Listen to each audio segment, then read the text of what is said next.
Sigaw ng taong bayan, pangalagaan ang inang kalikasan. Ngayon po, June 5 ay World Environmental Day. At ating pinananawagan, lalong-lalo na sa mga nasa pwesto ng kapangyarihan, sa DENR o Department of Environment and Natural Resources, sa ating mga lokal na opisyal at sa pamahalaan, na sana naman ay tunay ninyong protektahan ang inang kalikasan. Pinapanawagan po natin ang permanenteng pagkansela sa tree cutting at sa implementasyon ng SALEX dyan sa Quirino Highway.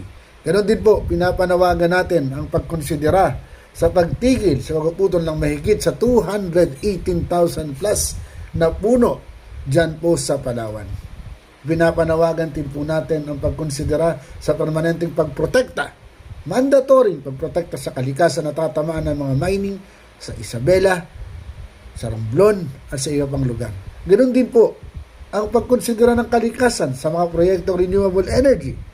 Diyan po sa Talim Island, diyan sa Pakil, Laguna, sa Quezon at sa ibang lugar. Mahalaga po ang inang kalikasan. Ito po ay ating bukas at buhay. At kung hindi ito poprotektahan ng tunay, pangangalaga at payayabuhin, ang ating pong kinabukasan ay magiging makulimlim. Napakatindi na po ng krisis sa klima na ating kinakaharap. Andyan po ang Super El Niño tinatawag. Andyan po ang banta ng pagkakaroon ng kawalan ng supply ng tubig na iinumin. At dyan din po ang sobrang init, ang mga sakit na maaaring banta sa ating kalugsugan. Kaya po napakahalaga na magtulong-tulong tayo para ipaalala sa pamahalaan ang kanilang tungkulin para protektahan ang karapatan ng mamayan sa isang maayos na kalikasan. Mga kababayan, sana po ay tayo rin ay tumugon sa ating duty sa inang kalikasan. Mag-conserve po tayo ng tubig, iwasan po natin ang pagkonsumo sa mga produkto makakasira sa kalikasan, lalong-lalo na po ang mga single-use plastics, iwasan po natin ang fast fashion at maging mapanuri sa ating mga produktong bibilhin.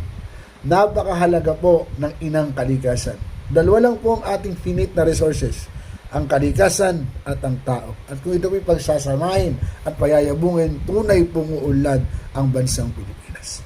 Napakayaman po ng ating bansa, subalit hanggang ngayon, mahirap pa rin tayo sapagkat hindi ko pinagyayaman ang yamang kalikasan at ang yamang tao. Muli po, buhat sa Green Party of the Philippines sa bunyog pagkakaisa, bayanihan para sa kalikasan. Ako po si David De Angelo na bumabati sa inyo na isang maayos, maitiwasay at mga kalikasang World Environment Day. Padayon.